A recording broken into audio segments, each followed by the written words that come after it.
This is Kanji. His father is a widower who raised him alone since his mother passed away when he was still a baby. His father is an archaeologist, and is often away from home, but whenever he comes back, he always brings Kanji some fruit. And this time, he brought Kanji a little sister, Misaki, and in the morning while Kanji was still half asleep, he went into Misaki's room by mistake and accidentally saw her changing. Kanji's father had remarried, and from that day on, he had a little sister. The little girl didn't seem to be used to her new environment yet, because whenever Kanji's father tried to talk to her, Misaki would just ignore him. During breakfast, Kanji's father announced that he would be going on a 6-month expedition to India with Misaki's mother, so he asked Kanji to look after Misaki, and after breakfast, they both went to school. At school, Kanji told his friend, Tori's, about everything, and Tori's was very jealous that Kanji had a little sister. He also had a little sister, and Kanji showed Tori's his little sister practicing physical education in the schoolyard. I don't know if it was intentional or not, but during class, the teacher mentioned that in ancient times, it was very common for siblings to marry each other, so their wives were called the same. Fortunately, Kanji only paid attention to Misaki running in the schoolyard, and she seemed to be in very poor physical condition. Surprisingly, despite her cold demeanor towards him, she could still smile when school was over. Kanji walked home with Misaki and apologized for what happened that morning because Misaki's room used to be his room, so he got confused. Misaki also apologized to Kanji for taking his room, and although Misaki seemed to be indifferent to Kanji, he still tried to get to know her. On the way home, Kanji kept trying to talk to Misaki, but she didn't pay any attention to him until they got to the stairs. Misaki suddenly saw a strange girl, and the girl told her to get lost and then ran straight at Misaki. Misaki fell down the stairs unexpectedly, but fortunately, Kanji rushed over to catch her. But Misaki still passed out, so Kanji took her to the hospital, and he suffered minor injuries while Misaki had no injuries at all. Kanji went into the examination room and saw that the little girl had woken up, and without understanding what had happened, Misaki suddenly hugged him. She called Kanji affectionately, and just when he didn't know how to react, Misaki changed her personality and pushed him out of the room. A little later, Misaki's mother came, and the little girl asked Kanji to go home first to prepare dinner. No matter what her mother said, she advised Misaki to get along with Kanji, because she would be going on a business trip tomorrow. When she got home, Misaki ignored Kanji and ran straight to her room and locked herself in there, and her mother advised her, but she refused. Kanji didn't force her, and they both had dinner first, but Misaki thought back to when she couldn't control what she said or did in front of Kanji. Misaki remembered the girl from before, and just fell asleep like that. And when Misaki woke up, she felt something under her. When she checked, there was a strange ring instead of her underwear, and while Misaki didn't understand what was going on, the girl from before reappeared in her room. The girl called herself a kissing ghost and suddenly rushed over to kiss Misaki, and she was forcibly kissed while the girl took over Misaki's body. The kissing ghost started doing some strange things that I know you guys don't like, so I'll skip them, and Misaki resisted from beginning to end. She was extremely ashamed, so she rushed over to take back her body, but the strange girl still didn't want to stop. Then she wanted Misaki to do it with her, and then they both pulled each other's clothes off. After Misaki was satisfied, a strange number on the ring suddenly changed, and when she was satisfied, the kissing ghost introduced herself properly. She was Miss Toki, and the strange thing on Misaki was a chastity belt. If you want to take it off, just press the button. And Misaki took it off and gave Miss Toki her underwear back so she could go to the bathroom. Miss Toki didn't know, so Misaki had to leave the room immediately to go to the bathroom. And when she was about to relieve herself, the ring suddenly put itself back on her. Miss Toki said that the ring could only be removed for 3 minutes and the recovery time was 1 hour. That meant that Misaki had to hold it in for the next hour, and Misaki asked her why she had put this ring on her. Miss Toki was not happy when she said that Misaki had already done it herself, after asking someone else to remove it. Besides, Miss Toki was not the one who put this ring on her. At this moment, Misaki's mother called her from outside, and she wanted to tell her a few things before she went on her business trip. Kanji, on the other hand, was outside the convenience store buying something for Misaki, and on his way back, he met Miss Ben, who was reading a book in the park. They chatted for a while, and Kanji went home before Miss Misaki's mother asked him to check on her. Because she had been in the bathroom for almost an hour, and Misaki only had 5 minutes left to remove the ring when Kanji came to her. She was about to reach the character limit, and Kanji kept asking her if she was okay outside, but she didn't want to talk, so she told him to go away. Miss Toki wanted to meet Kanji, so she took over Misaki's body, but unexpectedly, Miss Toki couldn't move because she had exceeded the limit. Even so, Miss Toki still wanted to meet Kanji. The two of them argued with each other, and Kanji heard the noise outside and was very worried that something had happened to Misaki, so he wanted to break down the door. Inside, the hour was finally up, so Misaki let go of everything, and then Kanji gave her the cake that he always ate when he was sick. There was also a message from the hospital because it was Misaki's underwear, and in Misaki's room, she still took the ring off while Miss Toki was eating the cake. Misaki still asked Miss Toki why she was so close to Kanji when she had nothing to do with him. Miss Toki would let Misaki know if she agreed to exchange bodies with her. Besides, Miss Toki would disappear if she could do what she wanted, so Miss Toki wanted Misaki to cooperate. She then took Misaki to another dimension, which was a dimension for people who had completely died. And that scene was the scene leading to heaven. Miss Toki said that she had died after being hit by a truck. And the most annoying thing for her was that she died before she could confess to Kanji. Misaki listened and sympathized with Miss Toki. But in fact, Miss Toki didn't remember why she died, so she came up with that plan. All Miss Toki remembered after she died was that she loved Kanji very much. So she wanted Misaki to help her get through the gate and reincarnate. And if she wanted to get to the gate, she had to step on the ladder. And if she wanted to create a ladder, she had to turn the ring inside Misaki's underwear back on. The level of satisfaction in her heart showed her satisfaction with love. Misaki needed to fill that ring, and to do that, she had to let Miss Toki do some lovey-dovey things with Kanji. Every time Miss Toki was satisfied, the ring would be filled. Every time the ring was raised, another ladder would appear. Misaki heard that she would have to do things like kissing and fooling around, so she immediately refused. However, Miss Toki said that Misaki would not be able to take the ring off if Miss Toki had not been reincarnated. The two of them then returned to reality, and the next morning, Kanji had already gone to work to prepare. Misaki ate breakfast and then went to work. Her mother wanted to talk to her, but she just told her to be careful at school during physical education class. Misaki didn't want anyone to find out about the ring, so she had to hide in the bathroom to change. Miss Toki kept trying to get Kanji to meet her. After changing, Misaki and Miss Toki walked to school together, and on the way, she met Kanji but quickly avoided him. Today, Kanji's and Misaki's classes had the same physical education class, and now it was the 100-meter dash. Miss Toki knew that Kanji was not good at sports, so she wanted to tease her, so Misaki easily surpassed her opponent. Even Kanji was surprised that she had broken the record when she had been the last one yesterday. Miss Toki was very happy that she had attracted Kanji's attention. Misaki didn't want Kanji to pay attention to her, but Miss Toki reminded her that the ring would come off on its own if Miss Toki was not satisfied. And when there were no more bars left, both of them moved down to the dead face. The girl then returned the body to Mitsuki, who was now sad to go to the bathroom. But everyone surrounded her to congratulate her for breaking the record, and after all the tests, the girl had to push her one more time. Kanza saw that Mitsuki was different, so he also changed. He then led her to the infirmary and went to find the teacher. Mitsuki, on the other hand, exceeded the expected limit, and she would pee as soon as she moved. She suggested that Mitsuki relieve herself in the nearby vase. She couldn't stand it anymore, so she decided to do so. Just as she was about to act, Kanza dragged the teacher in. Mitsuki was so embarrassed that she did it right there, and because she was so embarrassed, she gave birth prematurely. After school, Kanza went through the trash to buy ingredients to prepare dinner. A little boy ran past and accidentally knocked him into the trash, so he hurried home to change. On the way, he met Nako again, and while Mitsuki was on her way back, she met her aunt Nanami. Then her aunt drove her back, and it seemed that Mitsuki was going to have a new neighbor in front of her house. When she went inside, she immediately felt the urge to go and check, and she found Kanza taking a bath. She was embarrassed and went back to her room. He then prepared dinner for Mitsuki. However, she didn't want to see him, so he had to eat alone first. A little later, Mitsuki went out to take a bath, of course with the girl there. The girl then did a few things to Mitsuki to clean the ring. After taking a bath, the door suddenly got stuck. At this time, Kanza also came to help her because he was also stuck. He told her to move away so he could open it. Suddenly, when Kanza opened the door, the girl entered Mitsuki's body and pulled him inside so that they were both stuck together. Kanza then took off his shirt for Mitsuki to wear, so that she wouldn't catch a cold again.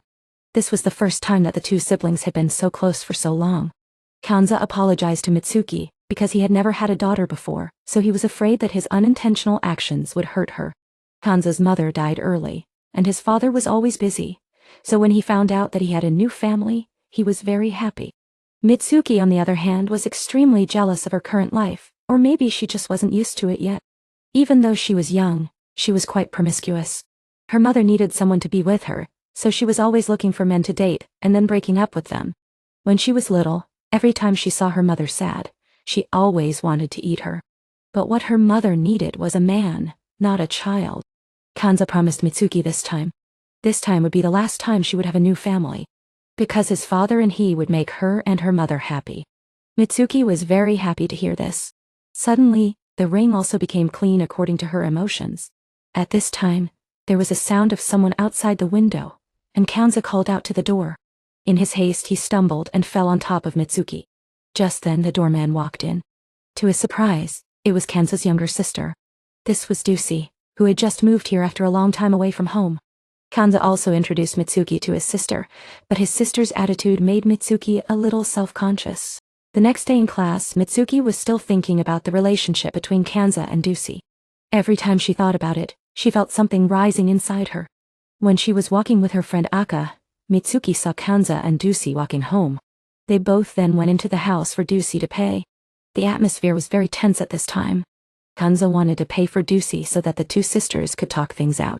But Mitsuki told Kanza that he was a liar, and that he had said that he didn't have a daughter at home. Kanza explained that at that time, Yuusu looked more like his brother than his sister. At that time she was quite flat, and Kanza didn't expect her to develop so much when she grew up. Mitsuki heard it from someone else, so she wanted to go and wait for them so that she wouldn't be left out.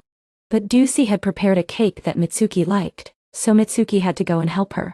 At this time the girl appeared. She was very uncomfortable with Yuusu's presence. Relying on her friend's whisper, the girl wanted Mitsuki to use that little thing to take Kanza for herself. But with Yuusu, it was a whole different story. In addition, the ring also changed. Mitsuki was surprised when she saw that the ring was darker than usual. The girl explained that in addition to releasing satisfaction, the ring would also increase the opposite. If Mitsuki had extreme emotions of jealousy and sadness, because of the relationship, the ring would decrease. Mitsuki realized that the emotions she had been feeling since morning did not come from herself, but from the girl who had possessed her. Mitsuki then let the girl do whatever she wanted. In the other room, Kanza ate the cake with Yuusu. He looked at her from top to bottom and admitted that she had grown up.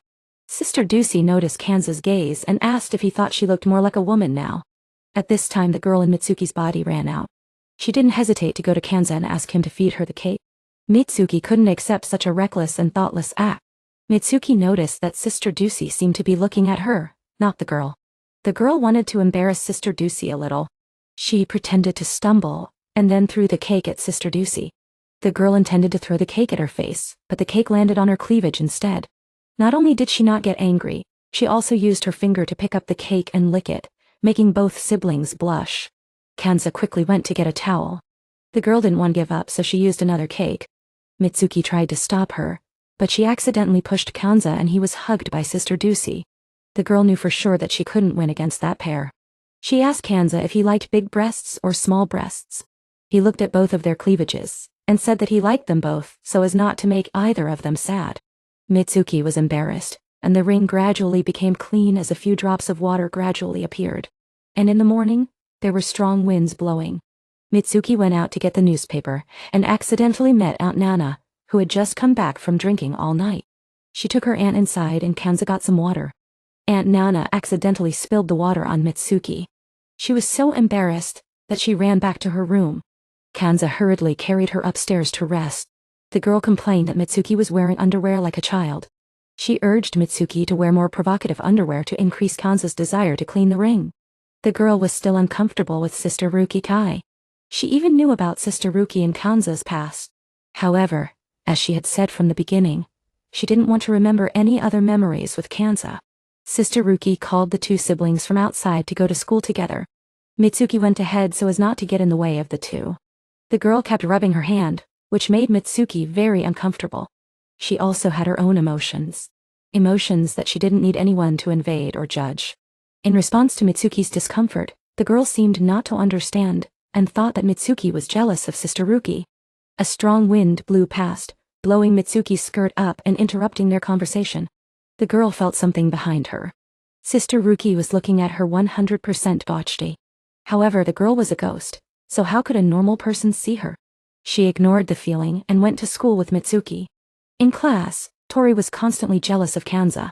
Not only was he jealous of his beautiful stepsister, but now he had to add his little sister with big breasts. This case was truly a disaster. In response to Tori's jealousy, Kanza smiled slightly, making him even more jealous. Next to him, Neko couldn't concentrate on reading. Hitori kept making noise, talking about Mitsuki. Tori had just seen her on the way to school. Today, the wind was strong, so she had to use her hand to cover her skirt so that no one could see her underwear. Hearing the two words underwear reminded Kanza of the time when Aunt Nana accidentally spilled water on Mitsuki. He had also seen Mitsuki's underwear. Mitsuki was still embarrassed in the bathroom. She was so engrossed in talking to the girl that she forgot to change her underwear, so now she only had the ring on. In class, her friend Ayakaka asked her if she had eaten downstairs in the schoolyard. The wind downstairs was too strong, so the two decided to go back to class. Ayaka went to get some water.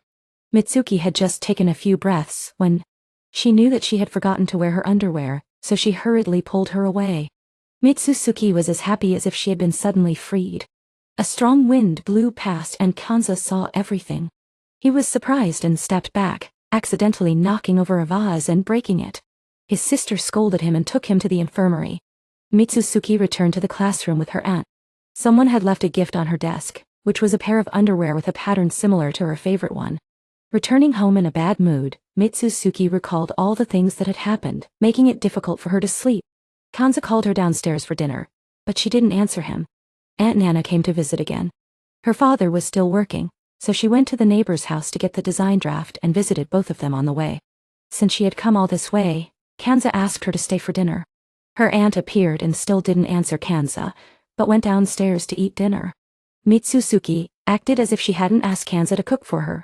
Her aunt knew that Mitsuki didn't like eating Kanza's cooking every day, even though she often said it was delicious. Mitsuki continued to refuse, and her aunt couldn't stand her stubborn attitude. She kept teasing Mitsuki, and finally Mitsuki blurted out that she still didn't dare to face Kanza after the hair incident. Her aunt thought that Mitsuki was still far from being the cutest little sister, and that at least she had to remember to thank Kanza for cooking for her every day to meet the standard. Mitsuki smiled, and her aunt couldn't do it either. She felt that the two of them had a great bet. The next morning, Kanza received a call from his father, who called to check on the two siblings. His father urged Kanza to get out of the room, go downstairs, wash his face, and then go to the kitchen to prepare breakfast for Mitsuki. Unexpectedly, her aunt had already gone to the kitchen to prepare breakfast for him. At the dining table, Kanza was still surprised by Mitsuki's change. He tasted it and found that the dishes were very strong. Mitsuki had used salt instead of sugar. She wanted to redo it, but Kanza felt that it was okay to eat with brown rice. He began to feel as if there were two people inside Mitsuki. It was clear that no one had changed so much overnight. After the meal, Mitsuki asked Kanza to teach her how to make braised pork. Of course, Kanza didn't refuse, and when he taught her, he proudly showed Mitsuki that this was the kind of cute little sister he wanted. Mitsuki still didn't accept it. She wanted her aunt to prove it further, and forbade her from doing anything outrageous with Kanza. Her aunt also asked Kanza to go to the supermarket to buy ingredients. She was very excited and took Kanza's hand and pulled him inside. Her aunt was excited about everything around her. Kanza slowly taught her everything that her aunt pointed at. Mitsuki watched the two of them. She saw Kanza smile at her aunt. It was a smile that he had never given her. A familiar voice rang out nearby, and it was her sister, who had also gone to the supermarket today. As soon as she saw her sister, her aunt immediately pressed herself against Kanza to assert her dominance. Her sister glanced at her feet for a moment and then walked ahead. The two siblings continued shopping. Mitsuki was in a daze, but she felt as if someone was watching her. At the end of the shopping trip, the two siblings played by the riverbank. Her aunt kept calling Kanza brother Chai. Mitsuki also wanted to call him that, but she was too embarrassed. Kanza then told her aunt about it. When he was playing outside with his sister, a little girl from the neighborhood also called him Brother Chai. Her aunt was surprised and dropped the water gun while jumping over the stones. Kanza hurriedly ran over to check on her aunt. She hugged him tightly because the little girl from the past was her. Mitsuki wanted to take back her body when she saw that things were going too far. Unexpectedly, someone stopped her and she couldn't get back into her body. From the sand, Nico, who had just eaten an orange, witnessed everything. After dinner, her aunt was in a good mood about everything, while Kanza began to suspect that Mitsuki had two personalities and started searching for similar cases online. In Mitsuki's room, she told her aunt everything. Her aunt was not flustered, but rather very happy. Now, she could do anything outrageous with Kanza, without being stopped by Mitsuki. If the circle was clean and full of holy water, then the possessed person could be Mitsuki. Her aunt happily ran to Kanza's room. It started to rain outside, and thunder appeared. Kanza heard Mitsuki singing and ran out to check. Her aunt was afraid of thunder. The little girl wanted to sleep with Kanza tonight to feel less scared. Although he didn't want to look at her, he couldn't leave his little sister alone, so he had to sleep with her. She still wanted Kanza to sleep with her, while he refused. As an older brother, he couldn't get too close to his little sister like some pervert on the internet. He was determined, but when the clock struck 12, Kanza still couldn't sleep. Even though they were siblings but not related by blood, he still couldn't help but have some dark thoughts in his mind. Suddenly Kanza felt Mitsuki's hand touch him from behind. Kanza kept saying no, but the thunder outside made her hug Kanza tighter and tighter. Her hand began to move in a strange way. Mitsuki wanted to stop it, but she still couldn't get back into her body. She gradually accepted that she was about to become a ghost. She recalled the happy times with her new family. Everyone was happy together, except for her. She secretly thought that she was the one who was in the way here, while Kanza began to let the seed of loneliness invade him. Unexpectedly, her aunt spoke for Mitsuki. She promised that from now on, she would no longer be a stubborn and annoying little sister to him. Instead, she would be a cute girl. Kanza turned over and looked at her aunt. Mitsuki thought that the two of them would do something bad, but he reached out and touched her aunt's forehead. He thought that Mitsuki was forcing herself to do this. She should just be herself as usual. It was impossible to get used to a new environment right away, let alone a new family. She just needed to get used to everything gradually. It would take more time for the two of them to become a real family. Mitsuki understood Kanza's feelings. Her aunt still didn't accept her. She gave her body back to Mitsuki. Kanza saw Mitsuki suddenly fall down and hurriedly checked her pulse. Just as Mitsuki regained her body, she hurriedly pushed him out of the room. There was no more room for him to sleep, so Kanza had to sleep in the living room for the time being. The rain outside had just stopped when it was dawn. Kanza went to check on Mitsuki. She had returned to normal, and her friend Ak had invited Mitsuki to have fun at the water park.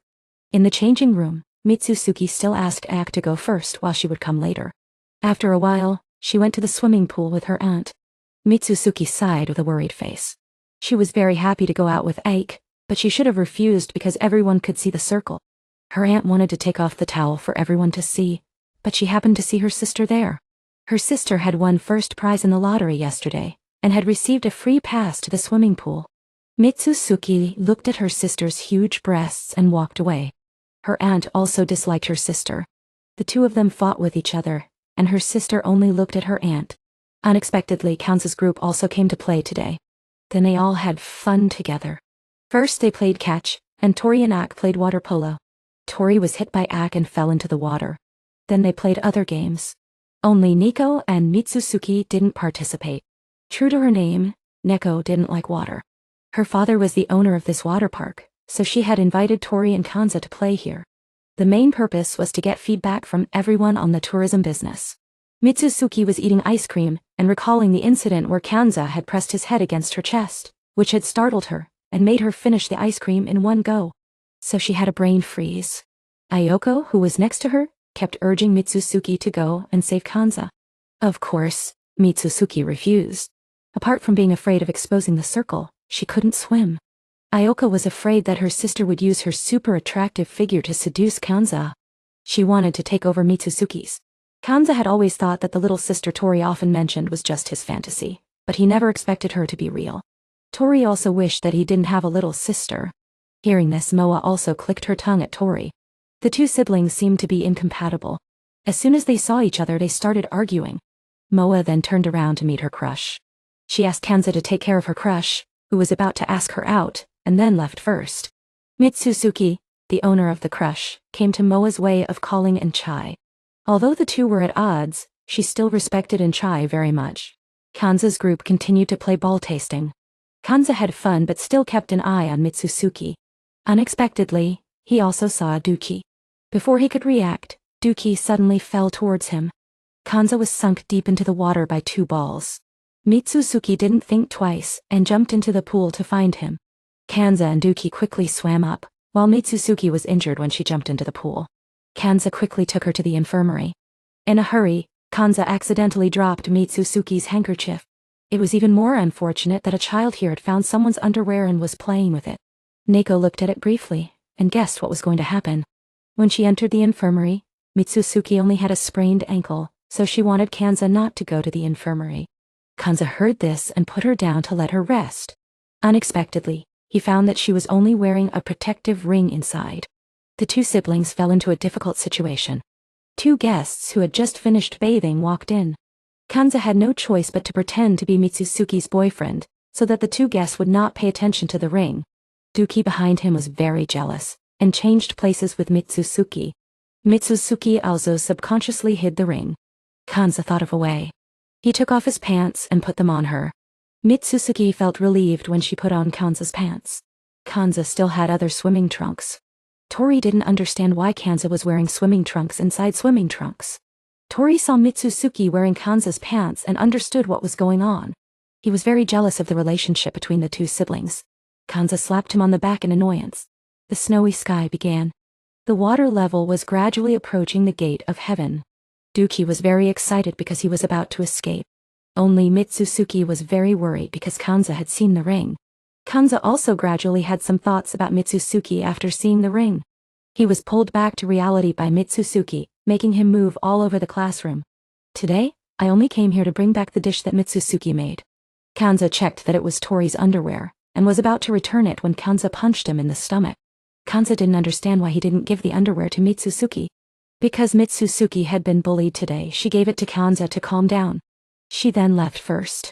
Kanza looked at Mitsuki's pants and was lost in thought while swimming. He didn't know why she was wearing such a strange thing.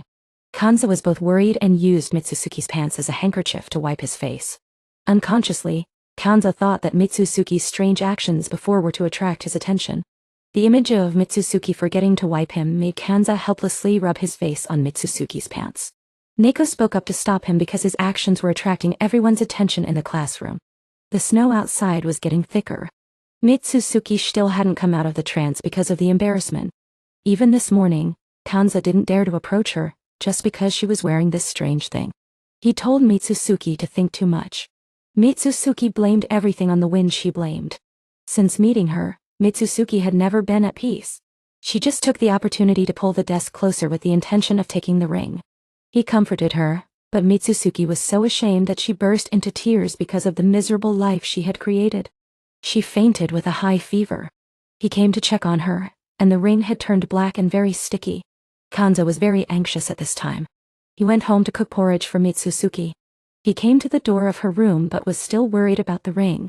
He realized that the 2 siblings needed to have a decent conversation to clear things up.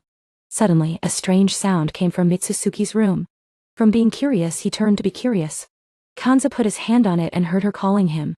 Kanza immediately broke the door and rushed in. Mitsuki was in a high fever, and her hands were placed in different places. It was not the time to think about it. Kanza checked on her. Mitsuki wanted to kiss him but was stopped by him. She then pushed him down, licked his hand, and then sat on him. Mitsuki gradually transformed into Duki, and he had seen her. Duki was affected by Mitsuki's fever and fainted on Kanza. Kanza opened his eyes and Mitsuki had returned.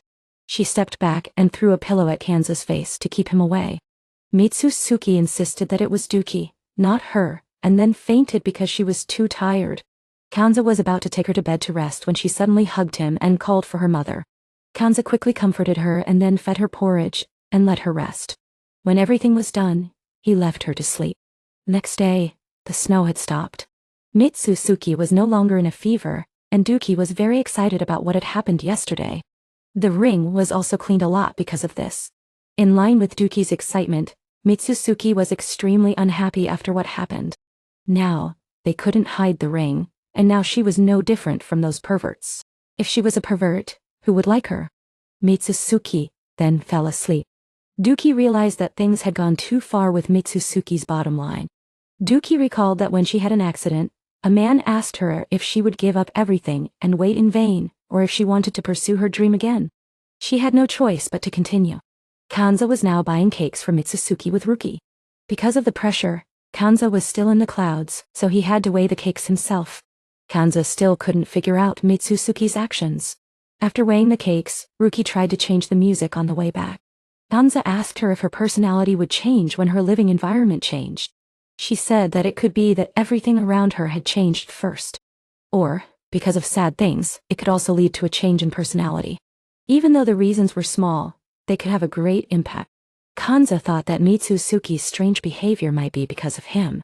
There was still one thing that bothered him. That was about the ring inside. He thought that maybe when Mitsuki was young, her mother knew the danger of men, so she gave it to him. But that was too far-fetched, so he ignored the doubt. Kanza began to suspect Duchi. He appeared and disappeared naturally, and there were strange wings behind his back. He began to wonder if the two of them were playing cosplay. And based on the situation last night, he was sure that the two of them were a happy couple. Let's put aside the wrong thoughts for the time being. Kanza said goodbye to Ruki. When he got home, he also received a call from his mother. Unexpectedly, Mitsuki came out of the room to meet him. She had something to tell him, so she told him to take a shower first, and then wait for her in the room. Kanza finished taking a shower in the room, not knowing what Mitsuki was going to do. It turned out that the person who was occupying Mitsuki's body was Duchi. She wanted to take advantage of the time when Mitsuki was asleep to volunteer with Kanza. She didn't want the ring to decrease and then both of them would be sent to hell. Time was limited to 3 minutes, so she would do it in person. Duchi then came to Kanza wearing only a shirt. The two of them sat on the bed, and Duchi leaned her head on Kanza's shoulder. Normally, she would be very bold and move forward. But when she faced Kanza, Duchi began to act like Mitsuki again. She stood up abruptly, revealing the ring, causing Kanza to turn his head away in embarrassment. Mitsuki wanted to attack before Kanza ran away. She first wanted to tell him about her and Mitsuki, but she was afraid that Kanza wouldn't understand. With not much time left, Duchi began to take off her clothes. Suddenly, she tripped and fell into Kanza's arms. Duchi's forehead hit something, causing Mitsu. And when you have a copy to do, remember to do it discreetly, because you also live here. Mitsuki also sighed when she heard it. All her worries were suddenly resolved by Konra's misunderstanding. At this time, she just noticed that she hadn't put on her pants yet and hurriedly pushed Konra out of the room. The next morning, Mitsuki's fever was gone, and she returned to normal. She opened the door more slowly. Mitsuki knew that she should thank Konra for the cake he had bought. After brushing her teeth, Konra received a call from a commander. He had a mission for him. Because after checking the clothes in the washing machine, Mitsuki's underwear was nowhere to be found. He had a mission to check her room to see if there were any new panties.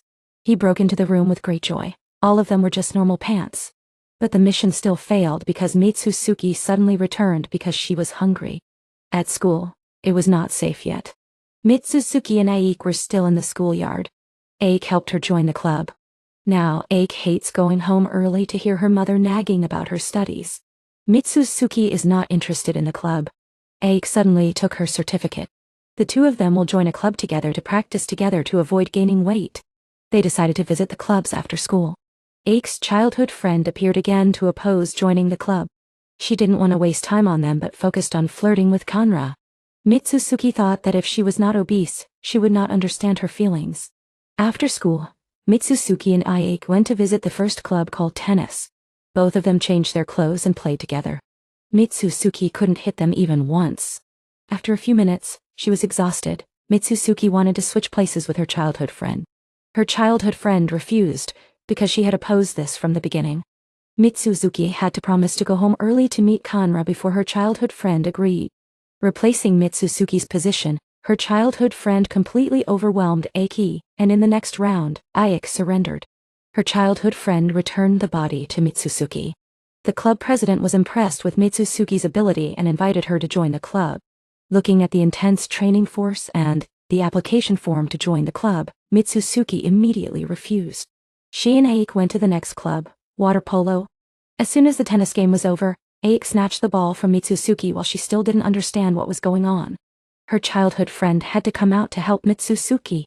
Her childhood friend quickly snatched the ball back, and then took turns passing each person to break through the opponent's net. Seeing this talent, the captain immediately invited her childhood friend to join the club. The captain promised to train her to become a world champion. Her childhood friend immediately agreed because if she did, she would be able to meet Kanra. However, when she was about to sign a series of forms, her childhood friend found out that the club had to move far away from Kanra. Her childhood friend immediately returned the body to Mitsuki so that she could refuse. After that, the two of them continued to try out many other clubs. From swimming to cycling, and finally to the gym, but no club was suitable for both of them. In the school library, Kanra and Tori also started looking for a few clubs to join. Tori planned to join the volleyball and basketball clubs at the same time, but Kanra thought he had no opinion. Neko was also in the library. Kanra invited her to join. However, Neko was very busy after school, and also liked to peek at Kanra and Tori wasting their youth. Mizuki and Aik went to Zuki's dojo together. The other members had not arrived yet, so they would only teach the two of them before they changed and joined the group. Coincidentally, Kanra also came here to check out the club. Her childhood friend quickly wanted to switch bodies with Mizuki. She wanted to defeat Zuki to show off in front of Kanra. Her childhood friend then went to challenge her, only advised her to warm up first, but only accepted her childhood friend's intention, so she accepted the challenge. Both of them were equipped with helmets when fighting. The protective hat that the members used last time was still not disinfected and smelled, making her childhood friend uncomfortable. However, despite Zuki's challenge, her childhood friend insisted on wearing it. Then the battle began. Her childhood friend chose to stand still, so Zuki decided to attack first. She used a jab. Mizuki signaled her childhood friend to fight. Suddenly, her childhood friend couldn't stand the smell anymore and escaped, returning the body to Mizuki, causing her to take a direct hit from Zuki. Her head also hurt because of that. The whole group then decided to visit. Mizuki was very angry with her childhood friend, but she had already run away. Ayaka felt that the sports clubs didn't suit her, so she invited Mizuki to check out some cultural clubs. Tori also wanted to go with the two girls, but they refused and went ahead. Tori was disappointed because he didn't have a sister as caring as Mizuki. Suddenly, he was hit by a ghost from behind. The little girl came here to get the house key that Tori was holding. The two brothers turned around to argue in front of the two girls. The two of them tried many other clubs together, from the occult club to the comic book club, trying to cook and then playing cards. Both of them passed the drama club, but they were informed that they were at the mayor's house.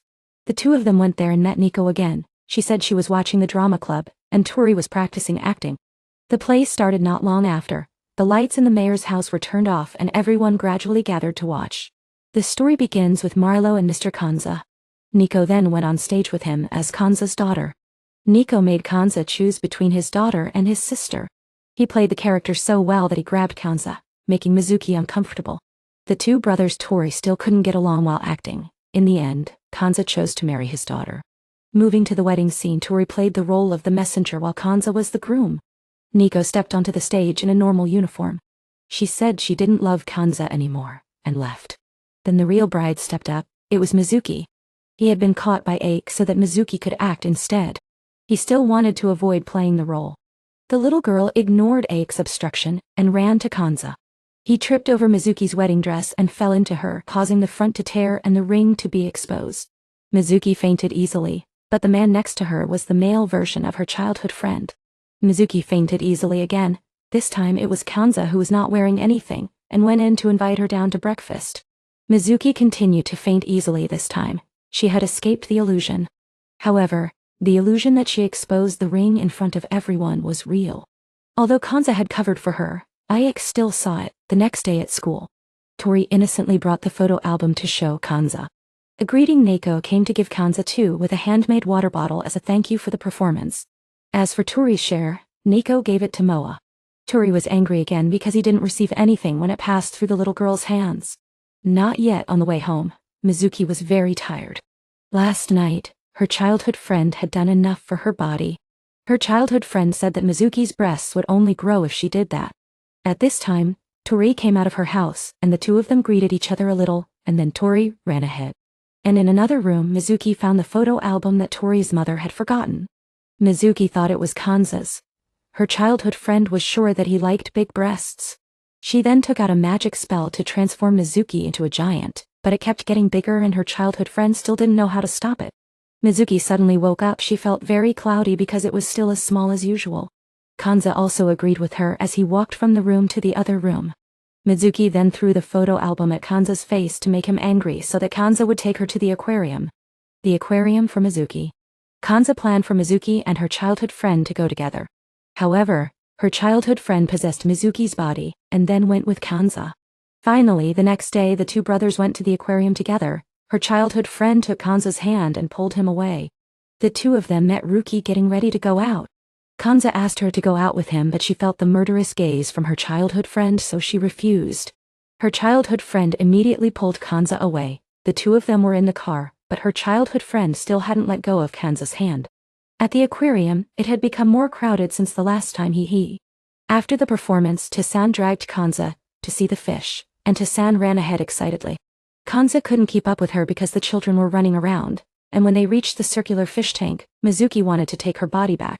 Tasan didn't agree because she saw this outing as a date, and Mitsuki had no experience in love, so she should leave it to someone experienced like Tasan. Mitsuki insisted on taking her body back, and the thought of it being a date made Mitsuki gradually become agitated. Kanza called her from afar to come and see the jellyfish, and she slowly walked over, and even Tasan had the same reaction as Mitsuki. Despite the fact that 3 children ran over and accidentally bumped into them, causing her to accidentally touch the ring, the two of them continued to walk around. Kanza mentioned the children who were running around just now, and he hoped she wouldn't blame them because no one was supervising them. They were children from elementary schools, and since the admission to the aquarium was only 100 yen, anyone could enter. When he was young, he also came here with his aunt, and unexpectedly, Mitsuki's aunt also came here often, but she didn't have to pay to enter. Because her mother used to be an employee of the aquarium, her aunt often came here to play while waiting for her mother to finish work.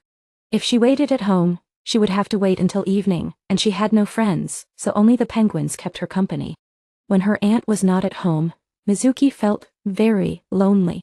Kanza thought that perhaps, when his aunt and her aunt met, Mitsuki mentioned to San to see if Kanza had met her when he was young. Unfortunately, he didn't have anyone in his group of friends with that name, and Mitsuki then introduced herself. In the dressing room, Tasan immediately questioned Mitsuki, who simply said that she was just curious about the past, so she simply asked. Tasan said that this name was fake, as she had said before. Tasan didn't remember anything except that she loved Kanza very much. And the name Tasan was just a name she picked out of a book, but Tasan was very happy that Mitsuki cared about her. When she asked to go to the bathroom, Kanza waited for Mitsuki to take her to the nurse's office, and when he put his hand in the fish tank, they immediately swam over to eat the food he was holding. Mitsuki was excited and wanted to try it too, so he led her to a larger tank to soak their feet together. The first time she let the fish eat her, Mitsuki felt very ticklish and quickly pulled her feet up. Kanza had to hold her down, and at this moment, Mitsuki's body and Tasan's body reacted, and she made strange noises and then touched the ring. The other people around also hurriedly left after hearing it, and Mitsuki was embarrassed by this, but she was also satisfied. She blamed Kanza and then ran away, and Kanza hurriedly chased after her. This reminded her of when she was a child, waiting for her mother at the aquarium until it closed, and her aunt also chased after her. Kanza's warm hand was just like her mother's hand at that time. On the way back on the bus, Kanza and Mitsuki sat far apart. After the bus ride, it was already dark, and when they were near home, Kanza hurriedly ran ahead to open the door, and then stepped out to greet Mitsuki's return. This time, she didn't feel lonely. When she returned to her room, Tasan finally understood why Mitsuki's sensitivity had been fluctuating recently. It was simply because the synchronization rate between the two of them had increased, and the more the ring was filled, the more closely they were connected. Tasan affirmed that Mitsuki had fallen in love with Kanza. Mitsuki firmly denied it. At this moment, her mother called to ask about her, and Kanza covered her mouth for her.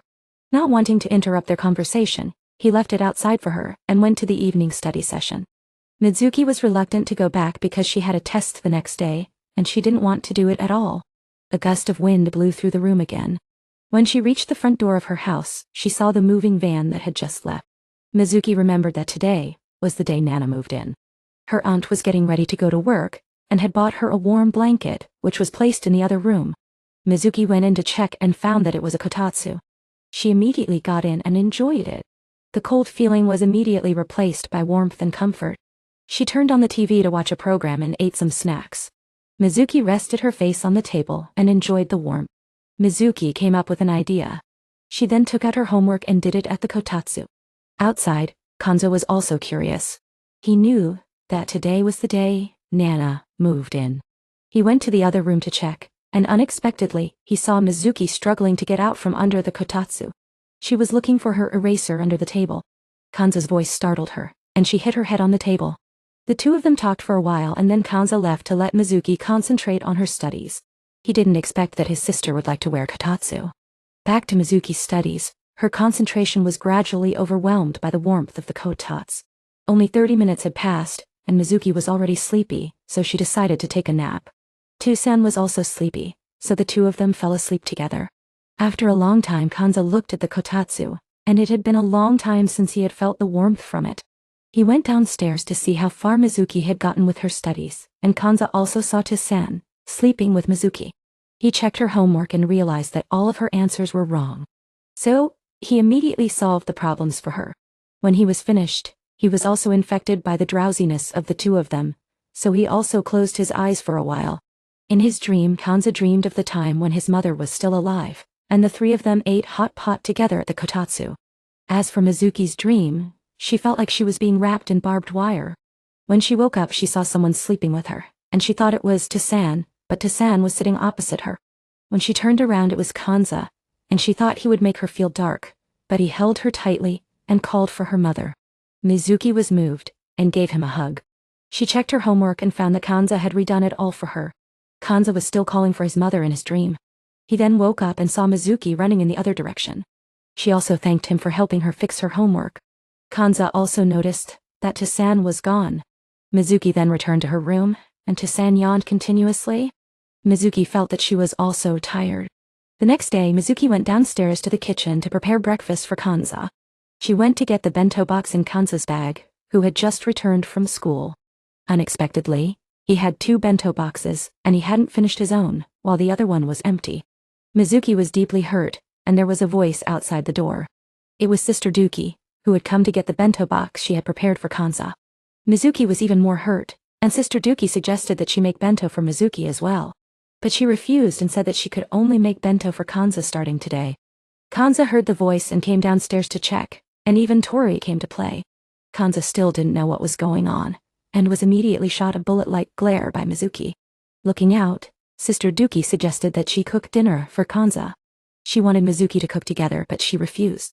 Toussaint didn't miss the opportunity, and immediately entered Mizuki's body to agree. Toussaint then went upstairs to change. Mizuki tried her best to stop her, but Toussaint was determined to surpass Sister Duki. Toussaint then decided to wear this outfit, which surprised Mizuki. In Kanza's room Tori was very excited because he was going to have a younger sister cook for him.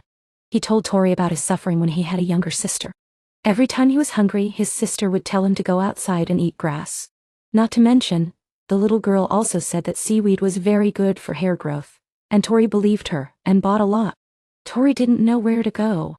Tori thought that it would be great if Kanza could have a carefree older sister and a younger sister who cooked for him every day.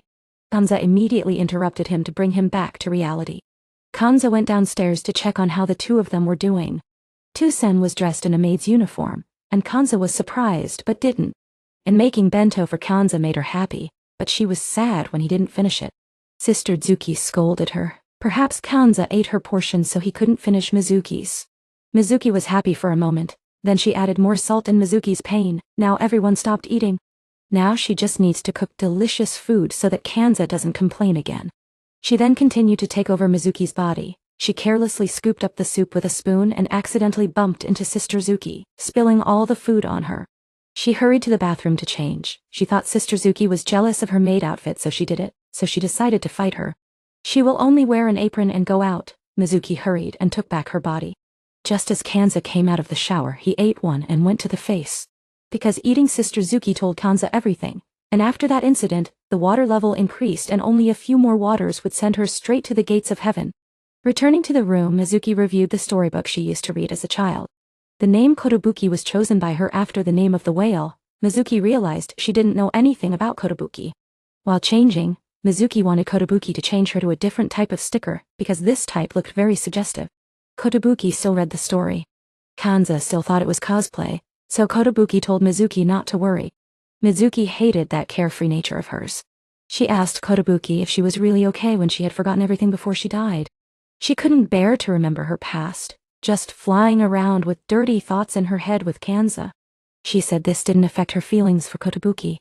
Kotobuki really didn't remember anything. Even if she did, she couldn't do anything because she was dead. Kotobuki burst into tears, threw the storybook at Mizuki and left. Mizuki woke up to find Kotobuki in the house when she went out into the hallway. A piece of paper flew towards her. Kotobuki scolded Mizuki for being a traitor and said she would never come back. Mizuki didn't care about Kotobuki anymore. Downstairs, Sister Zuki brought the cake to the two brothers. This is a premium cake that her brother made to give to both of them. Mizuki happily accepted the cake. She subconsciously asked Kotobuki if she wanted to eat it, but she forgot that Kotobuki had already left. Suits all day that day. Mizuki only ate cake and read stories. This is the peaceful life she wanted. Not being bothered by anyone since the day Kotobuki appeared. She never had time for herself. However, when Mizuki recalled her life and death, she realized that she was also a bit too much. She looked at the paper Kotobuki wrote her flat-chested traitor, then Mizuki thought she was right. Mizuki continued to read the story until evening, then she fell asleep on the book. She was awakened by Kanza's call to come down for dinner. Mizuki subconsciously asked Kotobuki to come down to eat as a habit, leading to a young child. Mizuki went down to dinner in a bad mood. Kanza also didn't understand why he was tied up. The food here is all Kotobuki's favorite dishes. Looking back, it was only with Kotobuki that Mizuki could realize so many things.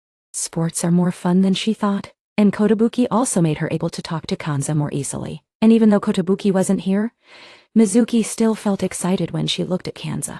The two accidentally touched each other's hands when they took the soy sauce bottle. Mizuki started to react again. She immediately turned her face down to the book to avoid being discovered by Kanza, while Kanza thought Mizuki was choking. He immediately rushed to her QQ. The two pushed and pulled, making Mizuki feel satisfied, then cleaned the ring. Mizuki slapped Kanza in the face and then hurried away. She hid in the bathroom. Mizuki thought about what Kotobuki said that she liked Kanza, but she firmly denied it. At this time, Mizuki discovered that the ring had disappeared. She was worried that something had happened to Kotobuki, so she went out to find her. Mizuki ran to the shrine and searched around the neighborhood. While running along the riverbank, Mizuki tripped and scratched her leg, but now was not the time to worry about it. Mizuki went to the park to find Kotobuki. Mizuki was worried that Kotobuki had left without telling her. At this time, Kanza came to find her when he saw her leaving the house at this hour. He found that she was injured and wanted to take her home. Mizuki refused because she needed to find Kotobuki. Feeling something was wrong, Kanza held her back to treat her wounds. Mizuki then told Kanza everything. He promised to help her find Kotobuki. Mizuki told Kanza that he couldn't see Kotobuki, so how could he find her? However, he described Kotobuki's sticker, which surprised Mizuki. The two split up to find Kotobuki. Each person ran to the places she often visited, but the result was only a terrifying emptiness.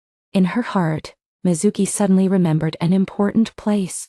Without waiting, she rushed to the bridge where they first met, where it all began. But the bridge was as silent as the gloomy sky above. Kotobuki was still not there. Mizuki burst into tears. Kotobuki escaped without saying a word to her. A familiar feeling of emptiness appeared before Mizuki. Kotobuki gently landed. She had been flying around for several days.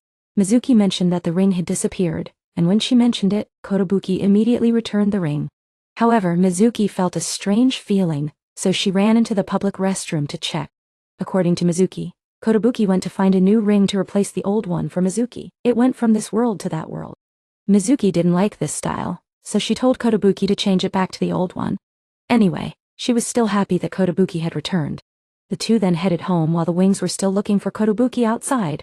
At home, Kotobuki still hadn't returned the ring. Kotobuki said it was very tiring to do.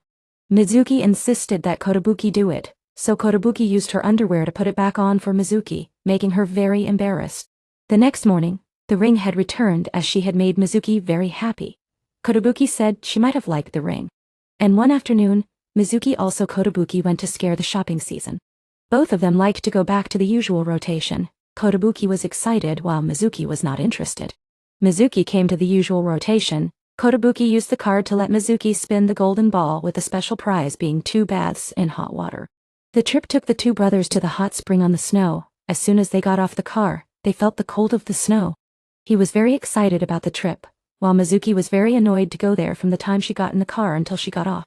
Kotobuki constantly pumped into her head the vulgar thoughts of love, overcoming the prohibition of the two brothers, having fun together, and then throwing themselves into the dark night. However, there were all the other people here, because of Kotobuki's love of playing chicken. After winning a special prize, there were still 3 rounds left. Kotobuki continued to adjust the score for Mizuki to spin 3 more golden balls. There are a total of 6 rounds to go into the hot water, and a total of 6 people to go. Mizuki said she didn't like it, but she was upset when she didn't have to go with the 2 brothers. She saw Sister Ruki and Kanza talking to each other. She didn't admit her feelings but blamed it on Kotobuki being here. Seeing Mizuki being difficult, Kanza took out the cake for her. Seeing that the atmosphere had changed, the whole group then went inside to receive the room. 5 people divided the way. However, there was still a schedule because of the construction of another group. After putting away the luggage, they prepared to go to the bath. After bathing, they went to dinner together, but they were tired and went to dinner with everyone. After the bath, only she was uncomfortable. Ayaka said that she had bathed in the public bath, but only the fake people were there, no men. However, she was angry with herself for being shy, so she later took a bath with her.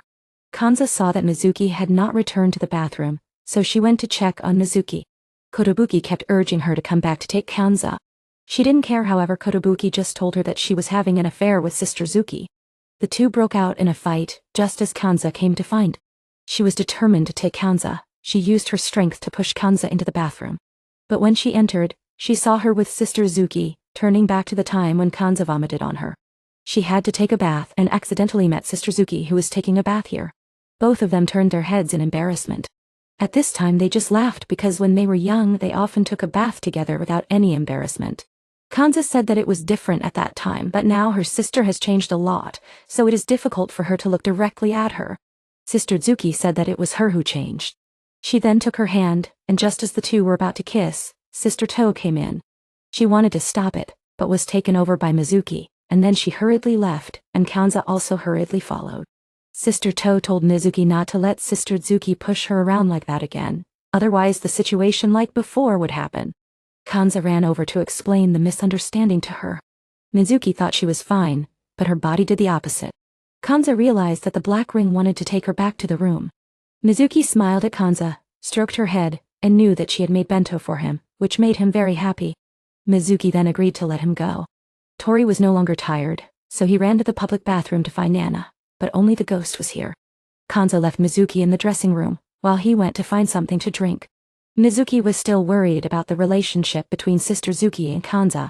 Sister To was still very concerned because the ring was clean again. Mizuki looked at the cake that Kanza gave her in the morning, and at this time Sister Zuki came to her, explaining that it was all an accident. Mizuki showed no interest, making Sister Zuki understand why Kanza cared about her so much. She then ate the cake in Mizuki's hand, and said that she would not belong to her. Neko had been sitting and listening to the story from the beginning, and felt that Sister Zuki was a bit too much. At that time, while everyone was still building, Neko happily asked Kanza to ask what his feelings for Mizuki were. She had been observing his love story from morning till now. First, Neko asked about Sister Zuki. Kanza had no romantic relationship with her. He always regarded her as his younger sister when he was still a child. As for Mizuki, it was even more impossible. He regarded her as a little sister. However, when Neko mentioned that the law allows siblings to get married if they are not related by blood, Kanza showed hesitation. However, he had never had any desire for her. After a moment of contemplation, Neko came up with a conclusion that Kanza was really unlucky, and his bad luck would make things more difficult.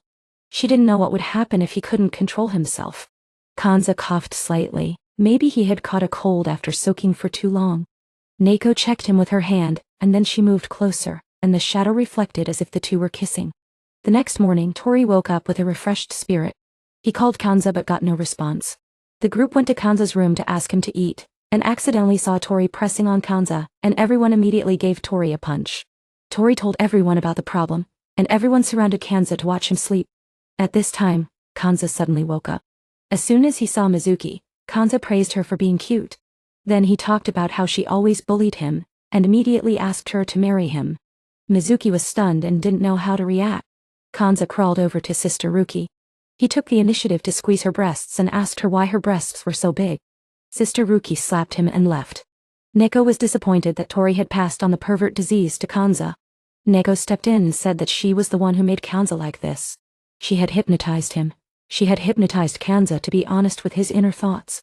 Kanza went to molest everyone again. Tori was very anxious, and said that there was nothing there to be molested. Neko read according to the book that Kanza would gradually return to normal if he was left alone. Mizuki felt a little happy at this time when Kanza said she was cute. On the return train, Kanza said that Tori was very good, but it would be better if he didn't put his mind on school, and it would be bad if he continued like this. As for Nana, he felt that he should buy a pair of sweatpants, but he had been wearing a machine, and Kanza blushed at this time due to high fever. Neko had prepared a ruler for him, and Kanza thanked her and didn't forget to tell her. Although she always looked strange with the book in her hand, she was very kind. Ma wanted to pass on the disease to Tori after seeing Kanza. Sister Zuki noticed that Ma always called Tori by his first name, and asked him not to call him Ang Chai. Although she said she hated each other, calling him like this showed that the two were very close. Sister Shuki never called Kanza Ang Chai at home either. Nana got off the train first because she had work in the dining car. Sister Zuki asked Nana to take Kanza back home, in his room. Kanza changed his clothes, and told her that she had changed a lot. She was now like a mature woman. She was colder than before, but Kanza didn't think she should try too hard to change her past. He thought that all those things made her who she was now. After speaking, Kanza fell asleep, and Sister Zuki went downstairs to prepare dinner for Kanza. But Sister Shuki had already told her to go back first, and that she would prepare porridge for Kanza. Hearing this, Sister Zuki asked both of them. That's right, Sister Zuki could feel Sister To's presence. She felt that the two were quite close, so she felt relieved to leave Kanza to the two of them. Sister Shuki brought medicine to Kanza and went downstairs to prepare food, while Kanza. He felt that he was very today, but he wondered if he could ask her to squeeze him again. The question Nico asked before came to Kanza's mind, and the whole image of Sister Shuki began to emerge. In Sister Shuki's room, Sister To wanted her to seize this opportunity to attack Kanza. Sister Shuki didn't like it because the ring was almost clean, so she could do something less dark. Sister To refused, and she began to let Sister Shuki go down to take over her body. Suddenly, Kanza kicked the door open and came in. He rushed straight to Sister Shuki. She thought he would attack her like a beast, but Kanza just poured out his heart. He told her not to wear such strange underwear anymore. It was okay to do it at home, but it would be very difficult to do it outside. After speaking, he breathed a sigh of relief because he had said everything he had been holding back, and Sister Shuki angrily threw Kanza out. Neko couldn't help laughing in the coffee shop. All her calculations were wrong, but in this way, the fun of not knowing what would happen next was worth watching the two brothers more. As for Sister Shuki, Sister To was no longer happy. She took Sister Shuki to an area where the undead were not completely dead. The water ladder was enough to take Sister To to the paradise because the ring was full. Every journey must come to an end, and the gate of paradise has opened. Sister Shuki took Sister To's hand and sent her on the last journey. Sister To said goodbye, and apologized for causing so much trouble to both of them. If she could be reborn, she hoped to be the daughter of both of them. After speaking, Sister To stepped into the gate of paradise. Sister Shuki woke up and prepared to go to school. Daily life was still going on. Sister Shuki gradually smiled more at everyone, and Kanza had to apologize to everyone. Sister Shuki often went to the place where she first met Sister To. Every time she came here, her tears would not stop. Several heart-shaped lollipops appeared again, and Sister To appeared again. She couldn't leave if Sister Shuki was always so sad. But in fact, Sister To took Sister Shuki back to the paradise. Sister To took her in. It turned out that the two of them had only passed the first floor, and there were many other floors. So Sister To still had to stay with Sister Shuki for a long time to speed up the process of transcendence. Sister To had increased the sensitivity of the new ring by 30%, and so the two of them embarked on a journey together again. Christmas was approaching. Sister Shuki returned home and received an early invitation from her mother at school the next day. Aake wanted to hold a Christmas party. Sister Shuki had no plans for that day, so she would join them. Tori appeared from behind Aake, and also wanted to join. The wing price, and the place where she came next. Sister Shuki still avoided him after what happened the day before. The group decided to hold the event at the wing price's house. After returning home, Sister To was upset because, let's go out and enjoy the scenery, and then have a wild night together. Just thinking about it made Chotto feel hot all over. Mitsuki was still breathing, but Chotto had discovered that Mitsuki had borrowed a cosplay costume from AAK on Christmas night. Suri cosplayed as a Christmas tree, while Kanza was a reindeer. The two of them were busy preparing food, and then Mitsuki's group arrived. In addition to Nico, who was a 4th grader, the other 3 girls were all dressed as reindeer. The group then went to the party. Mitsuki felt that the atmosphere was a bit awkward. In addition, Kanza kept staring at her, which made her feel embarrassed. After a while, Sister Shuki also arrived, but she had to wear a coat because the cosplay costume didn't fit her. Suri turned around and took off her coat, showing both of them her curves, which made Kanza and Suri's eyes widen. Mitsuki looked at her and felt very self-conscious. Chotto patted her on the shoulder. The group then started to party, from singing to playing cards. Suri kept losing, and at this time, a call came in. It was Mitsuki's mother calling to ask how things were going. She informed them that she would be returning to celebrate with them. She then asked Kanza to give the phone to Mitsuki, but she refused to answer the phone with the excuse that she was taking a shower. She knew that her mother was still angry, because she had told her that she would not be able to pick her up for Christmas. In fact, December 21st was Mitsuki's birthday. She ran into her room. At the end of the call, Kanza went into Mitsuki's room to see her. Although she pretended to be fine, he could tell that Mitsuki was upset because no one remembered her birthday. Kanza wished her a happy birthday, and asked her if she wanted a gift. She immediately took over Mitsuki's body. She immediately told him that she wanted him to do it and hugged Kanza. He said that he was not good at it. Kanza then sang a birthday song in front of her. The people downstairs could also feel the shock from Kanza's singing. Suri thought that someone was chanting. While singing, Kanza forgot the words, so he sang it again. She heard it all, and immediately returned her body to Mitsuki. Suri couldn't stand it anymore, and went to eat Kanza. Then, everyone brought out the gifts they had brought to the party. Everyone wondered why there were no friends, but they didn't say anything in their hearts. Mitsuki's mother sent her a gift and a birthday wish. The anime ended here, saying hello and goodbye.